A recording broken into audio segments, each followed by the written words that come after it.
Welcome to the Data Vault Friday. My name is Michael Olschimke. I'm the CEO of Scalefree. We do this session here every Friday. Well, that's why it's called Data Vault Friday, apparently. All questions are allowed. You can use the chat here. You can use a Q&A in this client. You can just raise your hand if you want, or I show you the form which you also can use to submit questions. And if we receive multiple questions, I would essentially cherry pick one of the questions to make them fit into a team, for example. It's time boxed, so we're looking at the next 10-15 minutes roughly.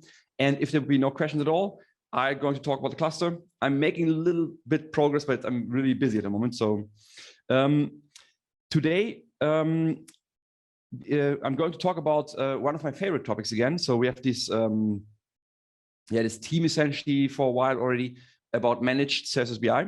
And I want to talk about industrialization. Let me just share my screen here.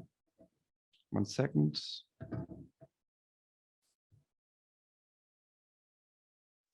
There you go. So, sorry. Yeah. Okay, good one. Bummer. Managed services for next one. This one we received here from the project. Okay, sorry. I just came from a conference actually, so I'm a bit tired.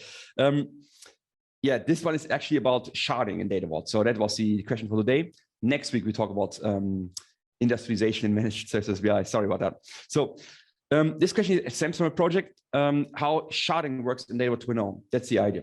Now, and for that, I would like to draw actually here. So the thing is, sharding really applies for MVP systems like Hadoop, for example, but also Teradata, MVP databases like Snowflake, for example, Greenplum, Synapse, and so on. And the idea in Data Vault is, or in these databases, is that we are defining a primary index. So there's a primary key in a relational database, there's a foreign key, and then this is primary index. The primary index is used to define the distribution on MVP databases. Where do you want to store a record on which node, essentially? That's the idea. And you know maybe that Data Vault has been designed initially for MVP database systems. So it came from MP systems. And by design, we're using the hash key for distribution purposes, period. That's at least the 101 design, let's say, for hubs, links, satellites.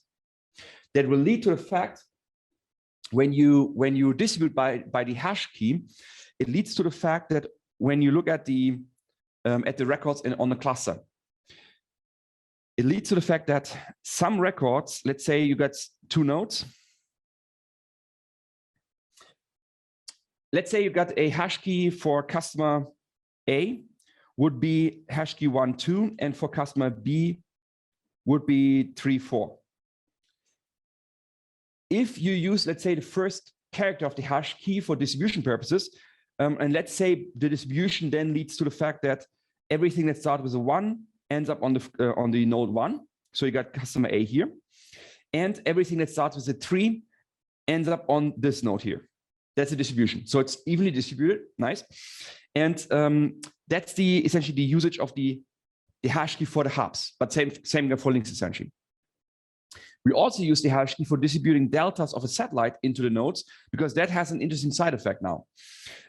Essentially, when we produce dimensions, what we want to avoid is that the delta describing customer A ends up on this node here. That's not good, because when you want to build your dimension, you know the basic pattern is to select all the business keys from the customer and then join the satellites.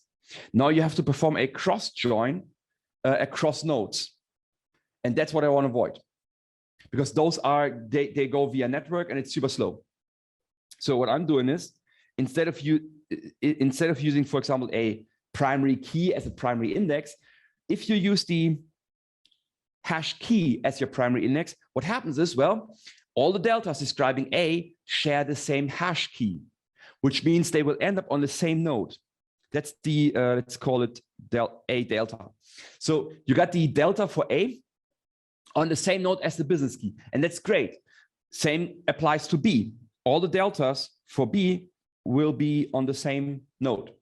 And that leads to the fact when you build your dimensions, you can join on the node. You don't have to join across nodes. You don't join across network and so on, right? So that's a cool thing. So that becomes your dimension. So by using the hash key for distribution purposes as a primary index, performance is high for dimensions. What about the facts? Well, for facts, we typically use non-historized links or depend child links, bridge tables. Those are the entities we use in data model to store the facts, transactions, events, and so on. And the idea now is, well, think about this. Let's say you're a telco or something, or you get IoT messages. The reason why you need an MVP cluster is not because of your dimensions. That's small stuff. Millions of customers, who cares? The problem is the IoT messages. That's the reason why you need the IoT cluster. Billions, petabytes of data. That's what you're looking at. And the idea now is we have a hash key, which is unique per record in the non-historized link and the dependent child link in the bridge table. We have the hash key. The primary key must be unique per record. And again, distribute by the hash key. That's your primary index again. If you do that, what you will see is that, let's say, again, you have two nodes and all these transactions coming in. Every transaction has its own hash value. Well, which leads to the fact that all these transactions will be distributed evenly across your nodes. So let's say we have 4 transactions, make it simple. Every node will have 2 transactions, not randomly organized, but by a design.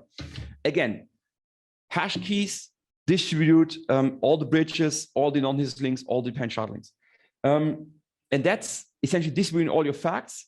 And then the SQL engine will then combine those facts later on. But that's again by design.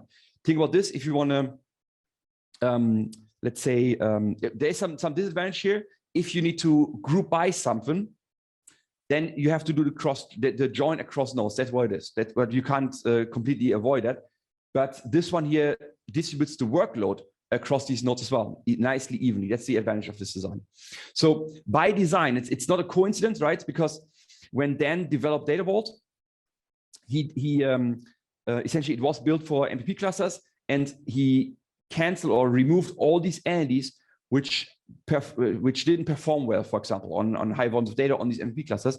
So the fact that we distribute the data by the by the hash key, that's by design in the end. It's a very simple design. That works in most cases. There might be exceptions to the rule, right? That's when we start avoiding or start violating this basic rule, essentially, where we might distribute not by the hash key, but by the primary key for satellites sometimes. If you, let's say, if massive volume of data, by that I mean massive volume of deltas describing a parent, that could lead to a hotspot of data in the on the cluster, and then you might want to think about better distribution by using the primary key as your primary index.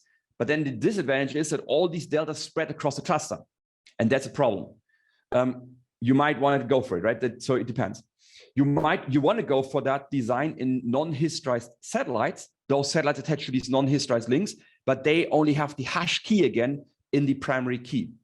So again, even for that basic design, we would we would distribute by the hash key essentially. So in Data Vault 2.0, the hash key is our shard key or the primary index by design, by default, and that's what we essentially use here in this scenario. All right, yeah, that's the sharding essentially. The basic design is, if you ever need to build this by yourself, we used to have customers in the early days before all these MVP databases became available cheap in the cloud. We used to have customers where they were sharding manually. Creating essentially a couple of MySQL instances, some cheap database, doesn't matter, Postgres, whatever, or Oracle, just spin up some database systems. And then your ETL code on the first character of the hash key distributes the data. And if you use the first character, you can have up to 60 nodes, 0 to 9, A to F. That's the indexes for the nodes essentially. So if the hash key starts with a 1 or with a 0, for example, it would go for the first node, 1 second node, and so on. And then that's how you distribute the data, again by the hash key. And when you collect it, I'm in my late, doesn't matter. So when you distributed records, when you query the system, you would essentially run the same query against all these nodes. You get 16 partial results back, and you combine it either typically using a union statement or some aggregation and so on in a master node typically. That's how you would build this manually. But these days, that's not a big topic anymore. So we use MVP databases in the cloud essentially. All right, cool. So yeah, if you have a question like this, let me just clean this up. I'm saving this just for. All right. So if you have a question like this, Go for it. Use this form here, sfr.ee/dvfriday. That gives you a form where you can submit your questions. And yeah, other than that, I have nothing to say. So, which is, I mean, the weather picking up. So good. Enjoy the weekend. Thanks for joining today. Hope to see you next Friday, 11 o'clock Central European Standard Time. And yeah, see you next week, guys. Thank you. Thanks for joining today. If you'd like to discuss this further, give us a call on the number below here, and we're happy to discuss this with you. See you next time. Have a nice weekend. Bye-bye.